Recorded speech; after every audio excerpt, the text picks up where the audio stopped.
50, 45. There goes Davis. Oh, my God. Davis is going to run it all the way back. Auburn's going to win the football game. Auburn's going to win the football game. He ran the missed field goal back. He ran it back 109 yards. They're not going to keep him off the field tonight. Holy cow. Oh, my God. Auburn wins. Auburn has won the Iron Bowl. Auburn has won the Iron Bowl in the most unbelievable fashion you will ever see. Oh, welcome in and good morning, everyone, to a brand new edition of the Dream Wager, episode 352.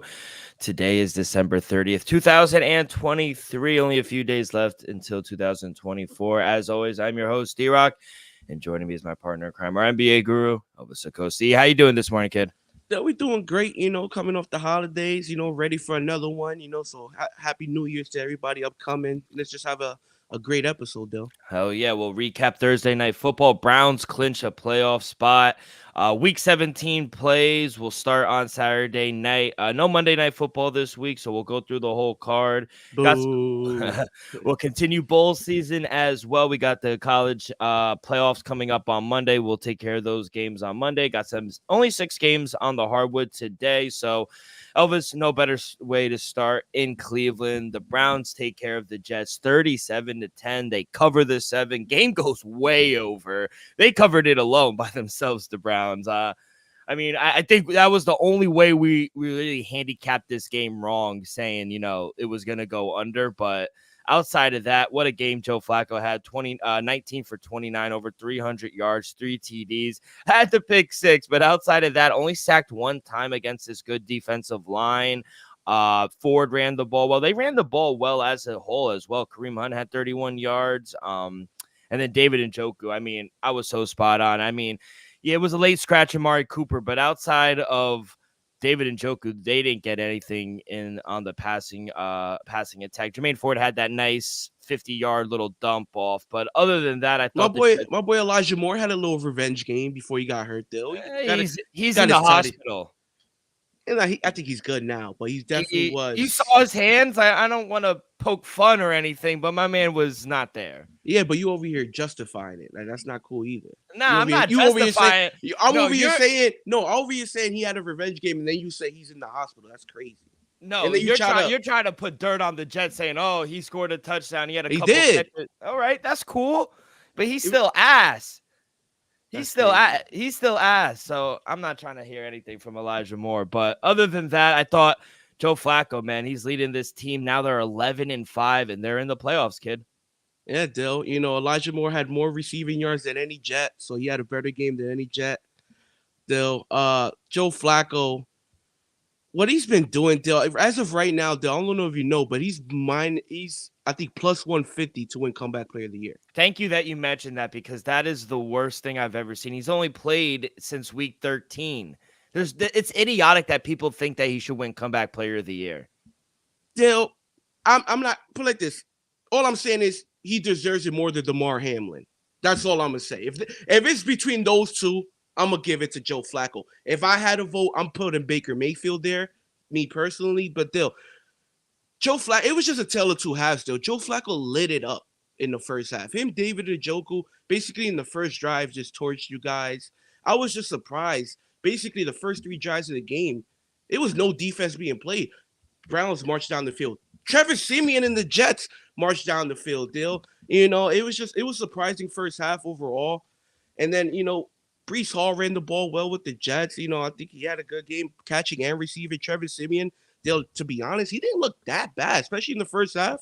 He was making some plays. I know he had the bad interception and whatnot, Dill, but he didn't play that bad. He moved the ball. And then, like you said, Dill, the running game with the Browns crushed it, over 120 on the ground. And like you said, with David Njoku, Elijah Moore, Ford with the 2 touchdowns in the receiving game, Dill, I was just surprised how good this offense looked against your Jets. Because at the end of the Jets, there is a top 5 defense. Joe Flacco he's just playing at a high level, Dill, and I could see why. I don't agree with it, but I could see why he's second favorite to win Comeback Player of the Year. I can't see it. I like Baker more. I think there's way more value on what Baker's doing. Yeah, for sure. I agree with you 100%. I just don't understand how DeMar Hamlin's still the favorite. Because he died on the field and came back. But Dill, That alone, it doesn't matter if he didn't play a snap. I think he died and came back. That's the story in itself. It should be called not the comeback player of the year. It should be called the DeMar Hamlin award of the year. yeah, but Joe Flacco was on his couch still, and he's out here leading the team. Who cares? The Browns are locked into the playoffs. That's something. That's something. Yeah, That's no, something. I hope they go all the way. I got a ticket. I hope the Browns go all the way, if I'm being honest with you, and I hope Joe Flacco takes them all the way. But it can't be understated how well this Browns team and you want to talk about an award? Lock up Coach of the Year, Kevin Stefanski. All the injuries, 3 offensive linemen going down. They're on their 4th string quarterback. Defense, you got guys going down as well, and they are 11-5 in the playoffs, 8-1. So it doesn't matter. Don't ever write off the ship like, oh, we're done for the season. No, they didn't. Best running back, one of the top 3 running backs in the league goes down week 2. What happens? They're in the playoffs, kid. I mean, it can't be understated the job Kevin Stefanski is doing with this team. I hope he wins Coach of the Year. He has my vote. And on the Jets, real quick, awful. I mean, Trevor Siemian, he had that one nice drive. Outside of that, really couldn't do anything. Breece Hall, I thought, had a pretty nice game. He was able to run the ball, but outside of that, they weren't really able to do anything. They have no quarterback, but honestly, it helped us in the tankathon because we're moving on up. We are now in 8th, so we're 6-10. Hopefully, Tennessee, the Chargers, the Giants, they could win some games, and we'll move right on up. But well, I guess what was your biggest takeaway from this Browns team? Like how good their offense looked against a good defense. How good they looked without Amari Cooper, Dill. The fact, like you said, Dill, you're down to your 2nd and 3rd string running backs. You're down to your 3rd, 4th string wide receivers. Elijah Moore. They had a rookie out there. I think his name is Tillman. Hold on, let me check. Cedric Tillman. Jordan Atkins. Like these are dudes I never heard of, and they're out there making plays. Joe Flacco is the one out here making the plays. So it's just surprising that they put up 37 points without Amari Cooper. David Njoku, we see the run he's been on these last 5-6 weeks since Joe Flacco took over the helm, Dill. But the fact that his team put up 37 points against this Jets defense, although, they didn't show up, Thursday night, Dill, but we know what they're capable of doing. And the fact that they did it without Amari Cooper, and he was still over, he had, 250 in the first half. Yeah. So I was just shocked how great they moved the ball and how consistent they were moving the ball on that defense. Yeah, should be interesting moving forward. Last game of the season for the Cleveland Browns. They go on the road and take on Jake Browning and the Bengals. So after all of this, they have an opportunity to be 12-5. And they might rest. Depending on what lose. If they really can't move up a seed, hey, rest them. Yeah, and unless, I think unless you want to pay spoiler and just if Cincinnati has a chance, you just kick them out.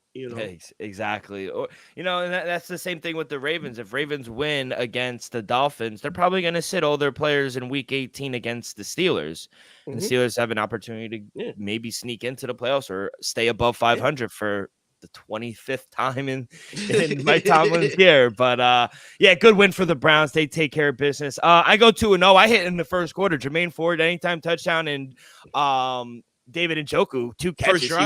First drive. I hit on all my props, 2-0. How did you do? Dill, I went 0-1. Should have went 1-1 because Amari Cooper was a late scratch.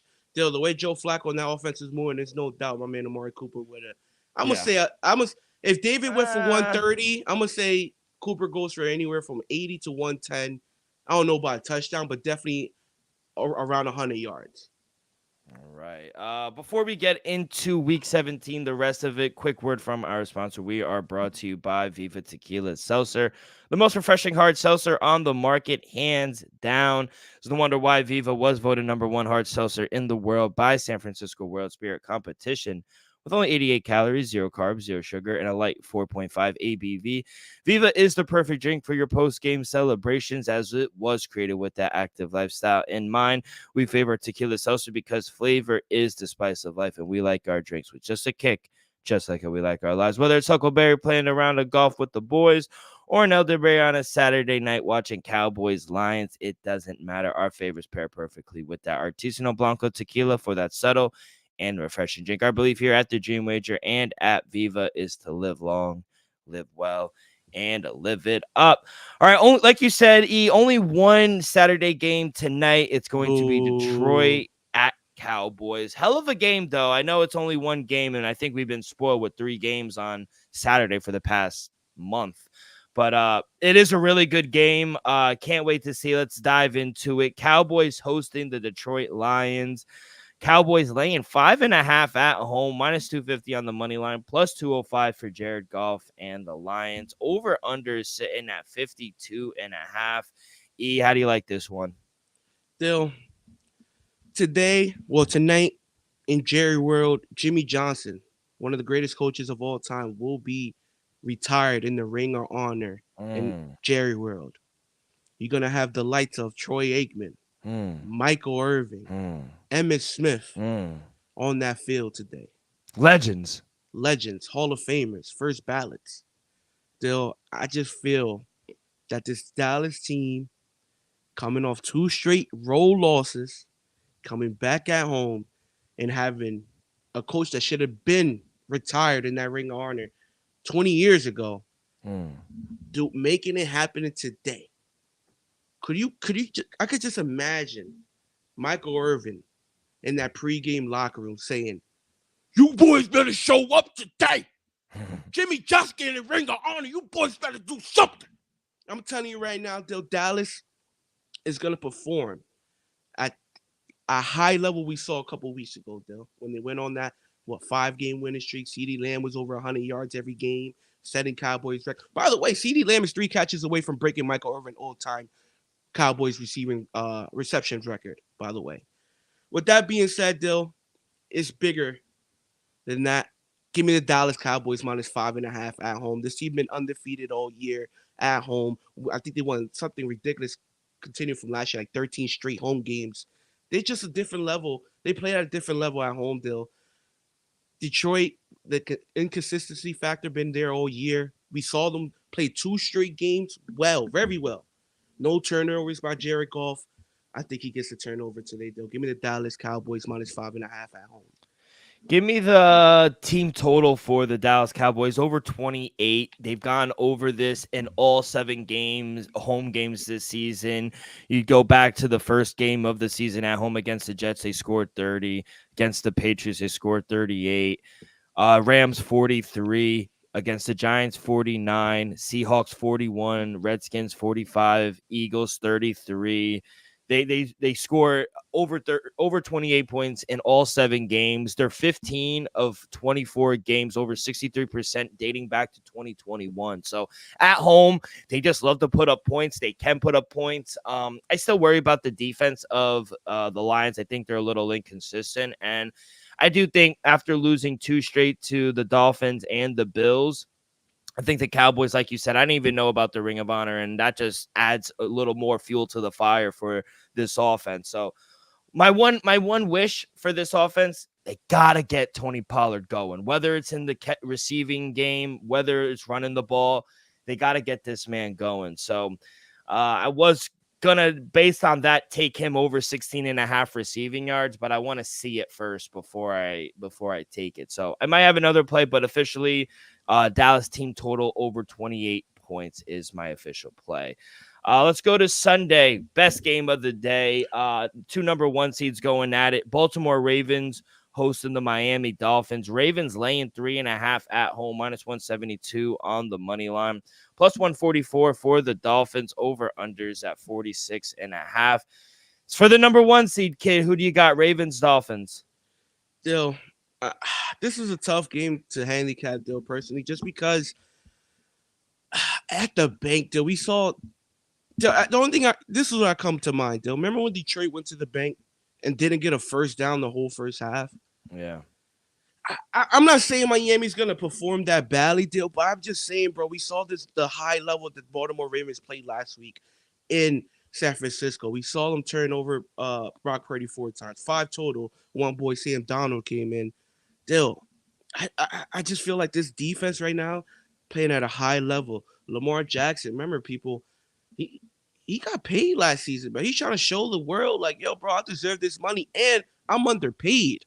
What will be better to lock up the number 1 seed against this team? And don't you forget, last season, This same Baltimore Ravens team blew a 20-point lead in the fourth quarter to this same Miami Dolphins team last season. I just feel like that's going to stick in the back of their head still. I don't want to lay the -3.5. I'm not going to advise you to lay -172 on the money line, Dill. I like Baltimore. I'm going to lean the -3.5 heavy. I do think they win this game. They might blow them out, honestly, Dill. But if it was -3, I would have took it. If anything, people shop around, see if you can get like a -3 at like -125. Because I'm seeing the -3.5 at a low number. But Dill, I think Baltimore is the right side. Give me the Baltimore Ravens. Yeah, I think it's going to be a blowout. This is one of those games. It kind of reminds me of Sunday Night Football. I know it was on the road against Jacksonville. It's kind of been struggling. Not kind of. They have been struggling, but it's kind of a game where, you think it might be close, but I just think the Ravens are on a different level right now. I got a -3 at -120. So there's only 2 out there right now. So if you want to jump on the -3, that's what I did. I paid the juice. And like I said, it's worth the squeeze sometimes. And I agree. I think, blowing that 20-point lead at home to the same very Miami Dolphin team, it's going to be in the back of their head. They're not playing around. They want the number 1 seed. They hear everyone talking about how fraudulent this team is, what they could do, what they can and cannot do. And I think they're taking it personally. And John Harbaugh is one of the best coaches, and he always gets the boys prepared. So honestly, I think this could be a blowout. They're without Jalen Waddle. He's out for the game, so that's going to hurt. Raheem Mostert, he's questionable. They said Tyreek's probably going to play, so they're down one of their best receivers. The secondary is legit. Kyle Hamilton's one of the best safeties in the league. Just think it's a bad matchup, if I'm being honest. Bank, tough place to play. Miami, they're not used to this cold. Well, it's not as cold as typical. Yeah, at the end of the day, if you come in from Miami, you go under 50 degrees, it's going to be cold for you, man. Yeah, it's going to be cold.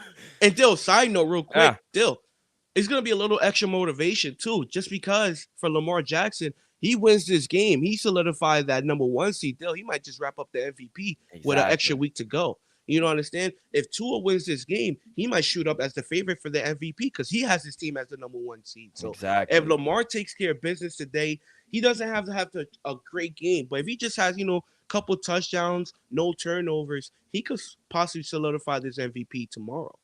Let's go. Yeah, I agree. I think it's another little extra incentive to go out there and not just win comfortably as well. So, yeah, I think we're both on the Ravens. You lean them. I took them officially. Let's go out to Buffalo Orchard Park. New England heads up there, and they are 14-point underdogs. Buffalo laying 14 at home. Plus 660 on the money line for the Patriots. Over under is at 40.5. You kept it close last time. Can you keep it close again? This line don't make no sense. We already beat Buffalo once this season. Different team, though. Different team. I could say the same thing about us. We beat him with Mac Jones. My boy Zappy better. We doing better. We much better. Realistically, though, last 3 weeks, have we not been playing comparable football? Yeah. Okay, now, to me, we're a better team than we were when we first played them this season. To be honest, Dale, we saw this team go to the Chargers last week. Couldn't even cover 12.5 against Easton Stick. No disrespect, my boy, but you're going against Bill Belichick. That defense is going to show up. In game in and again, that's a top 10 defense still. At the end of the day, Josh Allen still tied in the league with the most turnovers. Still, I think we were able to turn them over at home. The running game, I think we could slow down the running game. The running game has been playing running at a high level. I ain't going. James Cook has been doing his thing. But I know we could slow that down. 14 points is too much. Give me the plus 14 on the road, Dale. I just don't see it. I understand Buffalo's been playing at a very high level since beating the Chiefs a couple weeks ago. Haven't lost a game since. Beat the Cowboys as well. But Dale, 14 points to Bill Belichick? Come on now. Yeah, I mean, even though I do think the Bills are the better team, I do think it's a little outrageous laying 14 at home. And, Buffalo, they've been looking good. They beat the Chiefs. They beat the Cowboys. But, that little slip up on the road kind of worried me against the Chargers, who they were playing for something, I guess, moral victory. But, I don't know. It kind of worried me a little bit. But, yeah, I would take the 14 with the Patriots as well. The defense has been keeping them in games. So, no, I agree with you. I think the number is a little out of tack. I thought it was going to be around 10, maybe 9.5. If it was like 9.5, okay, I understand that. But 2 touchdowns, bro? Yeah. They're not going to blow us out. Mm-hmm. I don't No, even I think they agree. blow anybody out. Yeah. All right, let's go to Chicago. They are home favorites against the Atlanta Falcons. Justin Fields and the company laying 2.5 at home, -152 on the money line. Atlanta Falcons +128 on the buyback. Over under is at 38. What do you like in this one? Can the Bears keep it rolling? Dill, give me the Bears -2.5 at home. Dill, Atlanta indoor team, recent quarterback change. Hey, it might be really windy in the city. Dill, I just don't see Atlanta struggling offense. The defense is fine. There's not a concern about the defense. It's the offense. They bring that show on outside in Chicago in cold weather? That's the question. And me personally, I need Drake London to have a huge game. So I'm gonna pray that he goes over and have a couple touchdowns still. But realistically, I don't know if that's gonna happen. But Justin Fields in this defense has just been playing pretty well these past few weeks still. Surprised they're not taking for a higher pick. But Justin Fields is definitely showing that he could possibly be QB1 deal. The defense has been playing very great these last 4 or 5 weeks. I just don't see Atlanta making it close. Give me Chicago -2.5. I think they possibly win this game by a touchdown or more. Yeah, I agree. I think this is a great spot coming back home for the Chicago Bears. Coming off that win against Arizona, they looked really good. I even thought they should have beat the Browns. If I'm being honest, the Bears kind of lost that game, but last 4 games they've looked really good. Even that loss against Detroit on November 19th, they only lost by 5 points as well. They're covering a lot of these low spreads. I think Justin Fields has been playing really well.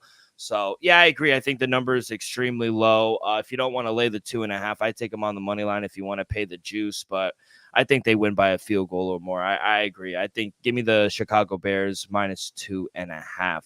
Let's go out to Houston. Texans hosting the Tennessee Titans. Texans laying 4.5 at home, -205 on the money line, +172 for the Tennessee Titans. Over under is at 43.5. How do you like this one, kid? Still, early on, I laid the -4, -3.5 for Houston. I still lean that way, Dill, but Will Levis is back. Tennessee, I give Tennessee a shot, Dill, but I just don't know what to see from the Houston offense. Are we going to see the same CJ Stroud and the offense that we saw, 4 or 5 weeks ago when he was playing in the MVP conversation? Realistically, he was in the conversation. You know, I just don't know, Dill. No Tank Dell. It's just 2 weeks off. Is he gonna bounce right back and be the same kid he was 4 weeks ago, or is he gonna, just be a little, struggle a little bit, especially in the first half, getting back in rhythm. So I'm gonna lean the -4 deal. I think that's the right side. It's just, with CJ coming back from the concussion and whatnot, I just don't know what to expect from this offense. Are they gonna explode for 25, 24 plus points? Are they gonna, struggle a little bit in the first half to get back in rhythm? Yeah, I'm going to go with a player prop here. Give me Nico Collins over 56.5 receiving yards. I think, Stroud being back, he's probably going to go. No Tank Dell. I think this is a good matchup for him. He's gone over this in 7 of his last 11 games with CJ Stroud. He was limited last week, but he was a full participant in practice this week. Titans, they allow the 5th most receiving yards to wide receivers. They're 31st in DVOA versus wide receivers, 31st in deep throws as well. And, the combo of Case Keenum and Noah Brown, who, they operated for Nico Collins when he was out. They went 8 for 82 versus Tennessee 2 weeks ago. So, I love this spot. I think Nico Collins could have a really big game. So over 56.5 receiving yards. I think the number is just a little too low. Let's go out to Indianapolis. Must win for Indianapolis here at home. They're taking on the Las Vegas Raiders. Colts laying 3.5 at home, -178 on the money line, +150 for the Raiders, who they're still alive. They're in the hunt. Over unders at 42.5. Who do you got here, kid? Still, give me the Raiders +3.5 on the road, though. That defense is playing lights out. I'm gonna be honest. I might even sprinkle something on the defense anytime touchdown. They've just been playing at a high level. Still, O'Connell is my only question mark. If Jimmy G was starting this game, I would have took him straight up on the money line. I'm gonna tell straight up, Dale. If Jimmy G was the starting quarterback, I'm taking the Raiders plus the money on the money line.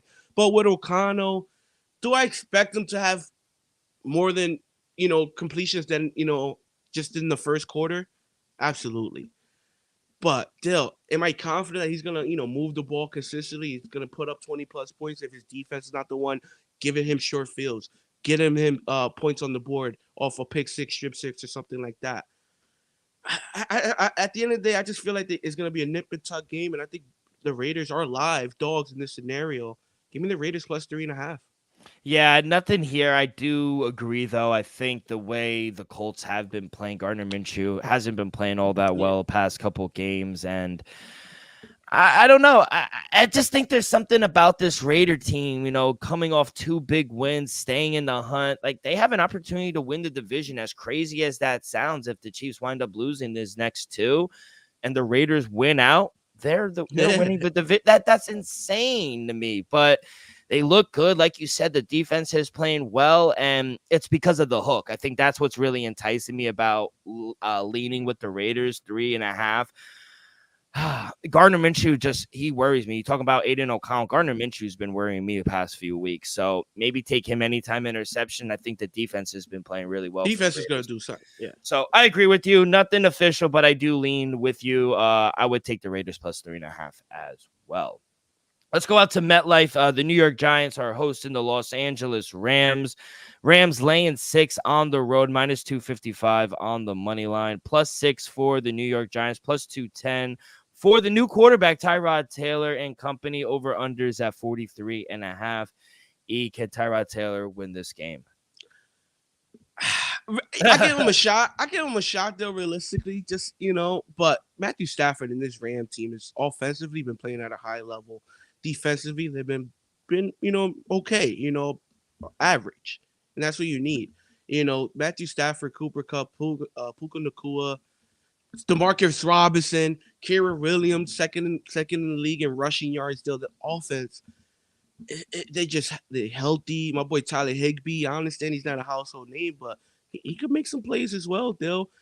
I just feel like this Giants defense is going to struggle against this offense. I think they're just rolling right now. Sean McVay has been coaching at an elite level these last 5-6 weeks, especially on the offensive side of the ball.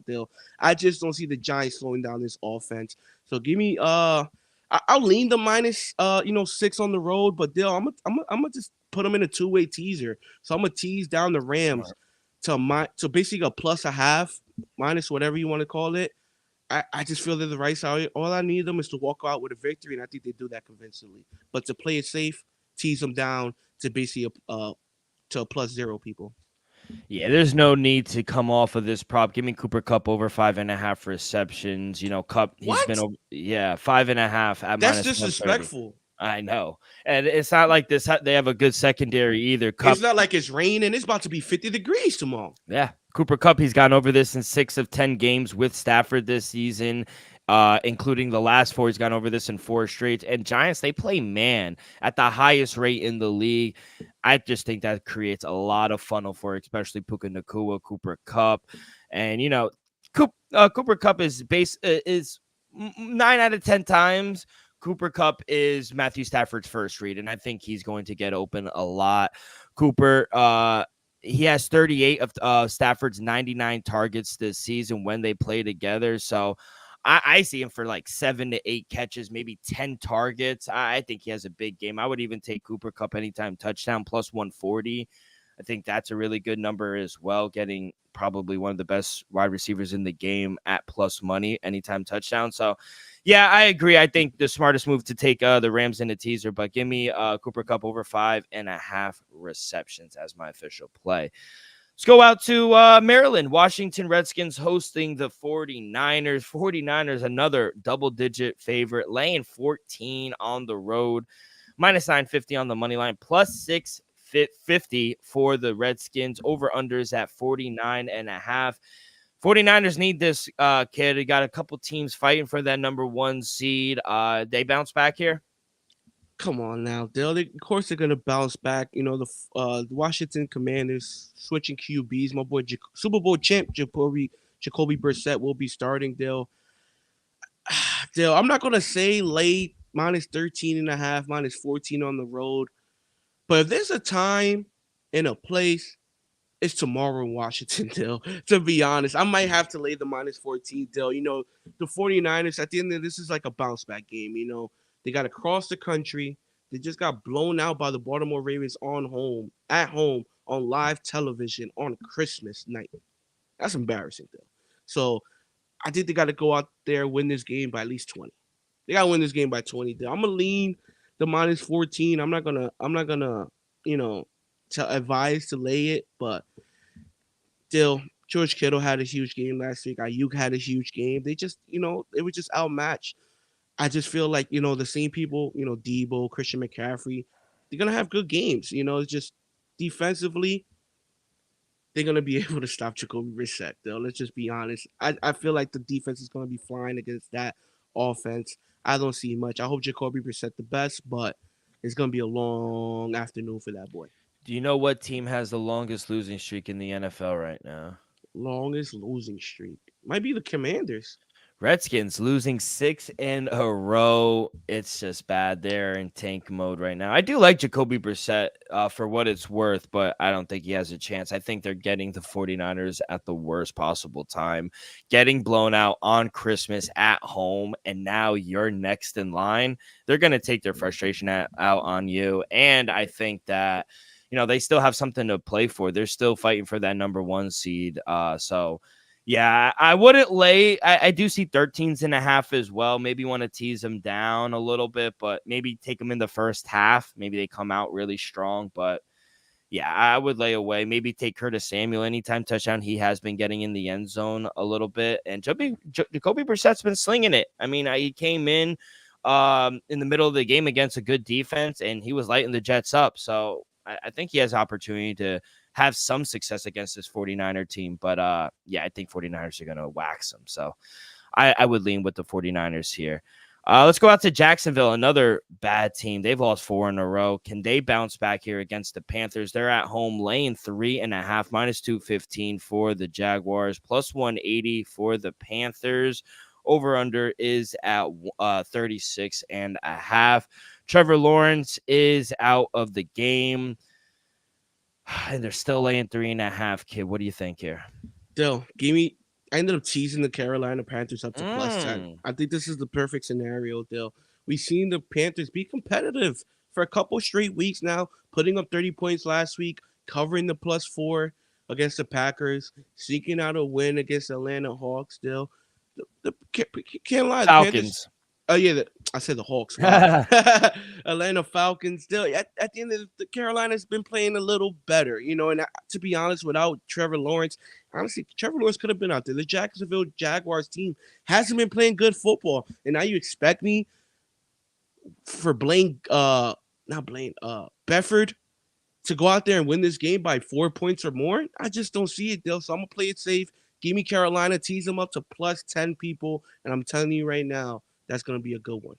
I think they could lose outright. I really do. They're live. They're live. I just don't trust this Jaguar team at all. This offense, this defense isn't good at all. So I agree. I think taking the points, I wish I grabbed the points before the news. Trevor Lawrence, they were plus 7. If you got plus 7 with the Panthers, I mean, I would have got plus 13. Shit. Oh my God. But I'm going to go another player prop. Give me DJ Chalk over 23.5 receiving yards. When he's in, Elvis. That number is disrespectful, bro. He's the best player on this team. When he's in. He's the number 1. He's just been hurt all year. That's the problem. But when he's in, this offense kind of moves a little better with him and Thielen. So yeah, I think the number is minus 115. It's a little chalky, but I don't mind. Jags, I don't trust them. They're inconsistent. They have a bottom passing defense, and he's gone over this in 4 of the last 5 games. So I think he has a really good matchup here against a very inconsistent secondary. So yeah, give me DJ Chalk over 23.5 receiving yards. The number is just too low. Let's go to Philadelphia. The link. The Eagles are hosting Arizona Cardinals. Another double-digit favorite. Eagles laying 11.5. Minus 620 on the money line, plus 460 for Kyler Murray and the Cardinals. Over under is at 48. Cardinals, they've lost 2 in a row. It's probably going to be 3. Yeah, Dill. I'm not gonna lay the high number with the Eagles. They couldn't cover last week against the Giants, so that's embarrassing. Yeah, so I'm not gonna do it with that. But Dill, I definitely need the Eagles defense to show us something. Show us that they're capable of shutting down a bad team. So the defense got to show up, and then offensively, that's what my official play is at. Give me Devontae Smith over 56.5 receiving yards at -115. He's went over this number, I think, 6 out of the last 8 weeks. I think this number is too short. At the end of the day, Devontae Smith he's one of the best receivers in the league. AJ Brown be opposite side of them, always gets more attention. So Devontae Smith, all you gotta do is beat one-on-one coverages. And at the end of the day, I feel like Jalen Hurts has to get back in rhythm. So they're gonna drop back and pass the ball a few times in this game. Devontae Smith, give me the over 56.5. I think the number is too low. Yeah, I do. I also probably would lean with the Cardinals just because I just don't trust this Eagles defense. I think Kyler Murray could, especially in garbage time, score some points. I even would take Kyler Murray anytime touchdown. It's at plus 400. I mean, that's kind of insane. Plus 400 for anytime touchdown for Kyler Murray is insane, I feel like. And then another prop I was looking at, anybody could run against this. Arizona has probably one of the worst rush defenses in the league. I was going to go DeAndre Swift over 65.5 receiving yards. I was looking at it. I didn't get to the window, but he's coming off a 20 carry, 92-yard game. And now, like I said, he gets the worst rushing defense in the league. I know Sirianni's been putting Gainwell in the game script as well.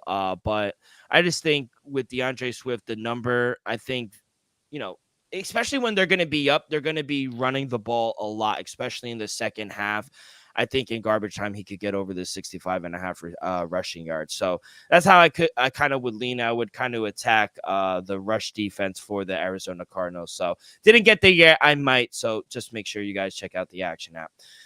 Let's go out to Tampa Bay. The Buccaneers hosting the New Orleans Saints. Big game here in the NFC South. Buccaneers laying 2.5 at home, -138 on the money line. Over under is at 42.5, plus 118 for the Saints.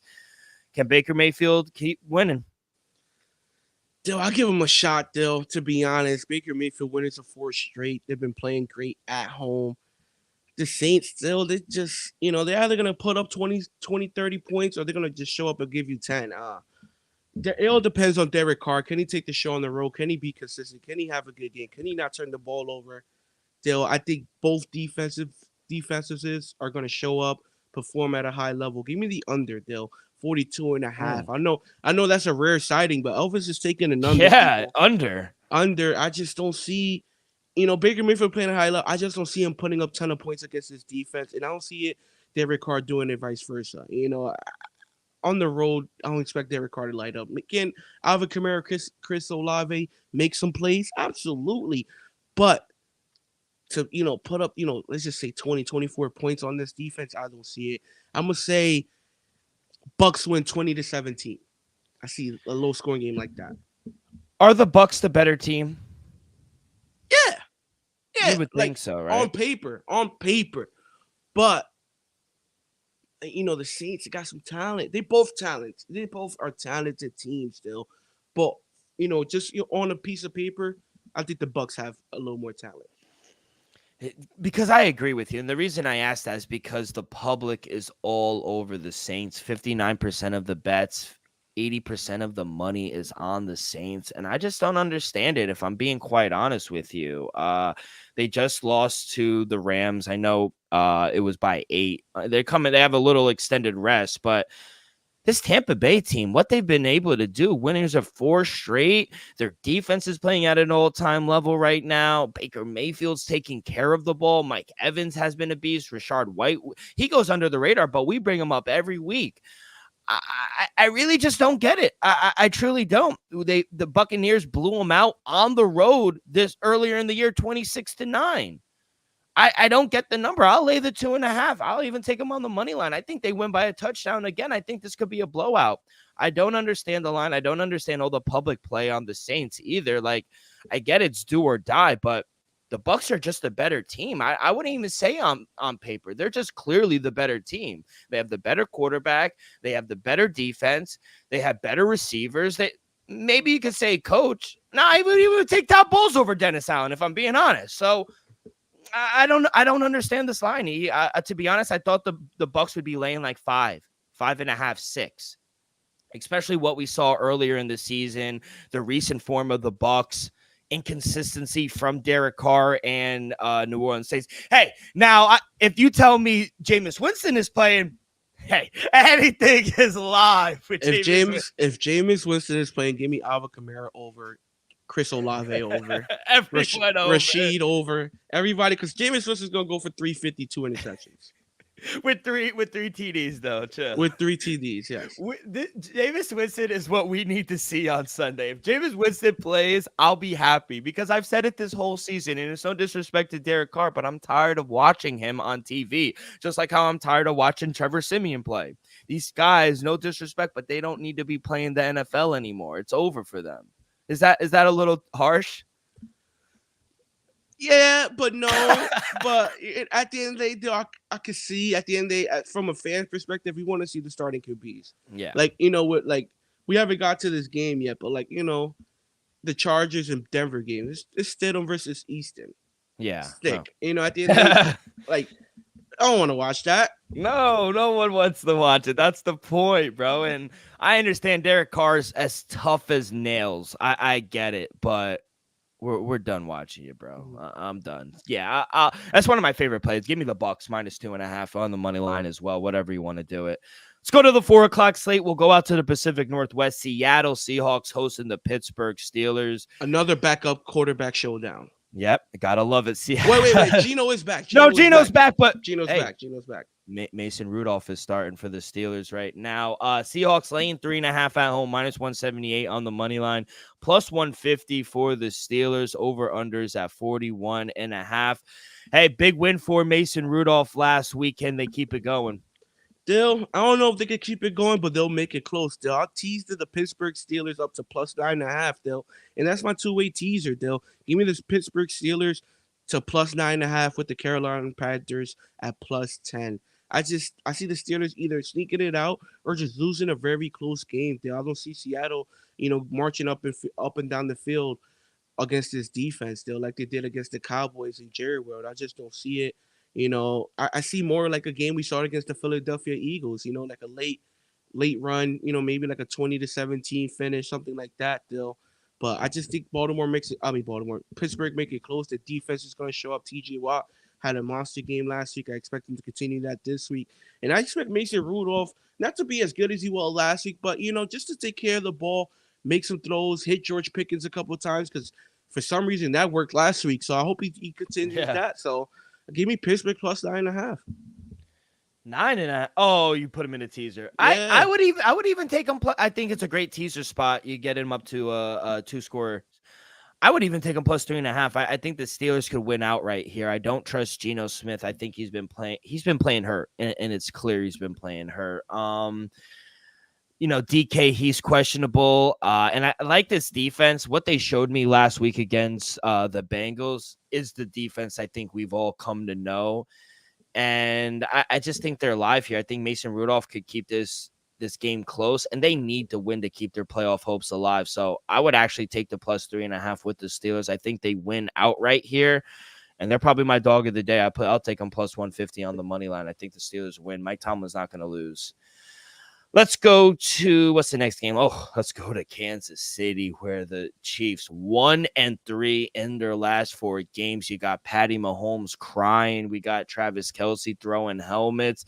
It's not right in Kansas City right now. They come back home to play the Cincinnati Bengals. They're laying 6.5 now, almost a touchdown. -295 on the money line, +240 for the Cincinnati Bengals. Over under is at 43.5, kid. They got to turn the ship around ASAP. Can they do it tomorrow? I think they do. I ended up playing it safe, putting them in a two-way teaser. So that's my other teaser, The Rams to basically a +5, and then Kansas City to a -0.5 point. I just tease them down. I think they win the game. I'll lean the -6.5 as well. I just feel like Kansas City are due. If this one game to show out is week 17 against Cincinnati, a backup quarter, even though Jake Brown is just playing at a good level, looking like Jamar Chase is not going to play. If there's a team to beat up on, it's this Cincinnati Bengals team. Even though they have a pretty good defense, Patrick Mahomes and the wide receiving cast just have to show up and catch some balls and make plays today. Travis Kelce, he's had one of the best games of the season thus far after last week's show on the sideline. So with that being said, I teased down Kansas City to minus a half a point. I'll lean the minus 6.5. Might take it official. And then give me Travis Kelsey over 64.5 receiving yards at minus 122. Dill. Like I said, after last week show on the sideline, him dropping a ball. I think this, like I said, I think this has to be one of his best weeks of the season, just so him and Patty Mahomes and Andy Reid could move on going forward. Be like, yo, we could build on this. I got us. We could do this. And the kid Rice has been playing well. You need Tony in the playoffs. Tony played well in this season. He's been playing like shit. So you gotta need guys step up around Patrick Mahomes and Travis Kelsey. But I expect Travis Kelsey and Patrick Mahomes to have a classic game. Give me Travis Kelsey over 64.5 receiving yards, minus 122. I really hope you're right, because it's not just him. This whole offense has kind of been dysfunctional. Even Patrick Mahomes hasn't been playing well. He's turning the ball over at an extremely high rate. I hope they do win, if I'm being honest. I like to see the Chiefs do well, and I think it's better for football when they are good. But I'm going to go Rashid Rice over 5.5 receptions here. He's gone over this in 5 straight games. He's pretty much the only bright spot in this Chiefs offense. Pacheco, Clyde, Edward-Helaire, Kadarius Toney, even Watson, they're all banged up. Rashid Rice, he's playing in 90% of passing plays and has 9+ targets in each of the last 5 weeks. Given how this offensive line has performed as well, I expect a lot of quick things, quick screens, quick hitters, slants, get them out in the slot, get them out in open field. So, yeah, I got Rashid Rice over 5.5. I think he could have a really big game. He's gone over this in 5 straight, like I said. It's a little chalky, minus 138. But Elvis, like I said, it's worth the squeeze. So give me Rashid Rice over 5.5 receptions. Let's go to the last 4 o'clock game. We'll go out to Mile High. Denver Broncos hosting the Los Angeles. I almost said Clippers. I almost pulled the U. Los Angeles Chargers. Broncos laying 3.5 at home, minus 180 on the money line, plus 152 for the Chargers. Over-unders at 36.5. What do you like in this one, kid? Dill, to be honest, I end up staying away from this game, Dill. I'll lean the plus 3.5 with the Chargers, but realistically, you got no Keenan Allen. Oh, you got basically no wide receivers for the Chargers. You're gonna need the rookie Johnson to step up, make plays. The guy Guyton. I just don't see the offense gonna do justice against that defense unless Denver Broncos just simply don't show up, or Jarrett Stidham just has a couple interceptions and put his team in bad field position. I just don't see. It's just gonna be an ugly game. I wish they flexed these games out. What happened to flexing games out? How are you gonna have this game at 4 o'clock? You got 30 at 1 o'clock window. So I'll lean the plus 3.5 there. I don't love it, but I think the Chargers could sneak it out. Not for nothing.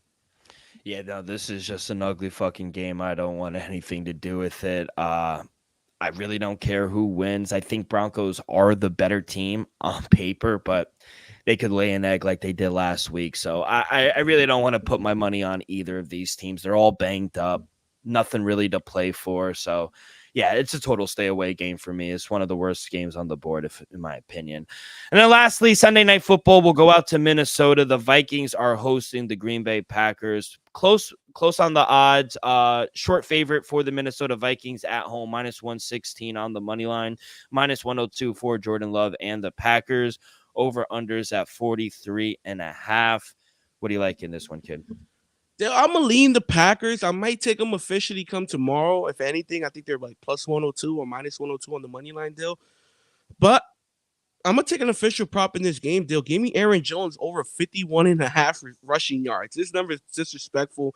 We saw him come back last week, led this team with 127 yards on the ground. You telling me this man's not going to get at least 15 touches? I'm going to say at least 80 yards. Oh, come on now, people. I understand Minnesota's defense is great. I understand they're on the road, but it's an indoor turf stadium. They're gonna hand that ball off to Jordan Love. Remember, no Christian Watson. Then they're gonna rely on the running game and let Jordan Love play off the play action deal. I like Green Bay in this scenario. Might take them official, but give me Aaron Jones over 51.5 rushing yards. I was actually looking. I'm glad you brought up Aaron Jones. Welcome back. I mean, what a last week he had. And I was looking at his receiving yards over 15 and a half. You know, Vikings they run zone 80% of the time. They blitz 55% of the time, and I think that just ultimately ends in a lot of checkdowns for Jordan Love. And I think he could. I think he's going to get Aaron Jones 2-3 catches over 15 and a half receiving yards. I didn't get to the window with it, but that was what I was leaning with. So we're kind of hand in hand, just carving the apple a different way. I actually lean over to 43 and a half. I think we see a shootout, if I'm being honest. And I think Green Bay wins the game. I'm not very convinced on Minnesota right now. Yeah. Hall started. Jared Hall. I mean, they just go back and forth. They bench Nick Mullins. I understand he threw 4 picks, but he moves the ball. He does move the ball. I don't want to compare him to Joe Flacco, but it's kind of like he moves the ball, but you're gonna get 2 to 3 picks a game. I mean, that's what it is. But he's like Jameis. That's a better comparison. Don't disrespect it. Jameis is a living legend. Like let's be, he won a national championship. He's a champ. But Elvis, exactly, literally eating W's. Elvis, thank you so much. Any college bowl games before the playoffs come Monday? Anything you got over the weekend today? You got Georgia and Florida State. Georgia laying 20 and a half. It's at 21 now. Money's just pouring in. I'm gonna be honest, though. Is Georgia really gonna show up and show out? That's my question. I don't think so. I'm gonna lean the plus 21 with Florida State. You know, I'm gonna lean the minus 5.5 with Auburn. You know, and then I'm gonna lean the minus 4.5 with Penn State. Though, you know, I just, you know, with Georgia and Florida State, I just don't know if Georgia's gonna show out. Maybe they'd be like, you know what, we deserve to be in the playoff. We're not just gonna show up. You know, we're not gonna perform. You know, so that's my big question mark in that game. I lean the plus 21.5, and then you know with the Auburn, Penn State, those are leans as well. But I really like Florida State plus 21.5 just because it's that factor of like, do we really care about this game? I don't think they do.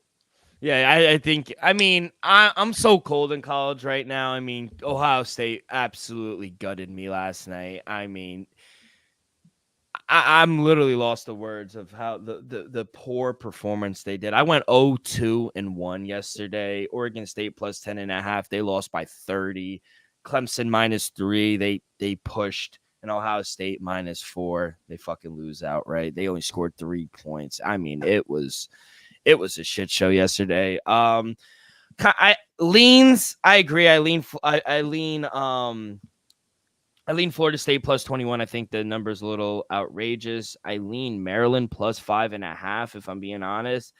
I lean Penn State -4.5. I lean Oregon -16.5, but to be honest, I'm ice cold, so I wouldn't even take my plays right now. Or maybe just fade me if that's better. But yeah, I got some plays for Monday for the playoffs, but yeah, right now I have nothing. I don't even want to watch college football right now. It's that bad for me.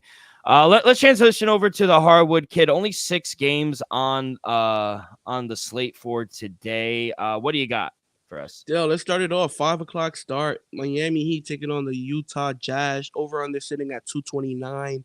Give me the Miami Heat on the road -121 on the money line. If you want to lay the 1.5, by all means, at -110. I took the -1.5 as well. So give me the Miami Heat on the road. 7:00 start. New York Knicks taking on the Indianapolis Pacers. Whew. Over under sitting at 248. But principle, you gotta lean the under. I think the Knicks could lock up the Pacers, but the Pacers just march up and down the court. With that being said, give me the Knicks plus 3.5. I just think you guys are playing a little higher of basketball right now than the Pacers. 8:00 start. Philadelphia 76ers taking on Chicago Bulls. Joel Embiid lists 76ers on the road plus 120 on the money line, 2.5. Give me those 76ers on the money line plus 120. I ended up taking a plus 102 earlier. Chicago, they're good, but even without Joel Embiid, they're not at the level that this Philadelphia team is defensively, offensively. This team gonna get it done. Give me the Philadelphia 76ers on the road. Night game, Detroit. I'm lying. Dallas taking on Golden State Warriors. Over under sitting at 242.5. Dallas +4, +120 on the money line. Dill, give me the Dallas Mavericks +4.5. I took it earlier. I'll still lean the plus. I still like the +4. This Warriors team has just been struggling. We saw the clip the other night. Steph and Clay just looked frustrated on the bench after a tough loss. This team under 500. To me, Dill, they're missing Draymond Green more than ever right now. Like more than ever. It's just the numbers don't show it, but Draymond does so much for this team, people. Don't let the numbers fool you. If you're not watching the game and you're just checking the box score, I understand Draymond doesn't put up the numbers, but what he does for this team is a lot, especially defensive side of the ball, being a point guard half the time. Give me the Dallas Mavericks +4.5 on the road, though. All right, Elvis, thank you. I got one play in the NBA. I'm gonna go to that Utah game. I'm gonna go Colin Sexton over 18.5 points. It's at -111. He's averaging around 31 minutes per game over the last 10 games, and he's cleared 18.5 points in 9 of his last 10 games. I just think this is a spot. He faces Miami now. They have good defense, but I think he stays hot in this game. Over 18.5 points, and we're getting good value here at -111. So, yeah, only play or prop for me is Colin Sexton over 18.5 points. Anything else before we get up out of here? Want to wish everyone a happy New Year, kid? Yeah. Everybody have a great New Year. Remember, I'm gonna say it once again, please. Don't drink and drive, people. There's no need to. The cops are gonna be out. They got nothing better to do. They're already salty. They're not home celebrating, drinking themselves. So why not wrap somebody up to start the new year? So please don't drink and drive. Enjoy yourself. Have a great time, and let's win some money. Let's fucking go. That's going to do it for this Saturday edition of the Dream Wager. On behalf of our sponsor, Viva Tequila, Elvis, myself. No show tomorrow, New Year's Eve. We're going to be spending it, but we'll have a show Monday early in the day. We'll recap all the games. We'll give you our best bets for the not national championship, for the playoffs. Thank you. And we'll recap all of week 17. So make sure you guys follow along our social media, X and Instagram at the Dream Wager. You guys can find all of our episodes wherever you listen to podcasts, Apple Podcasts, Spotify, Stitcher. Hit that like button, subscribe, rate, give us a review, comment on who you guys are betting this week. All that good stuff really helps the show grow tremendously. So be a friend, tell a friend. Everyone have a great few days. Good luck on your wagers. Be safe, be well, and we'll see you guys in 2024. Peace.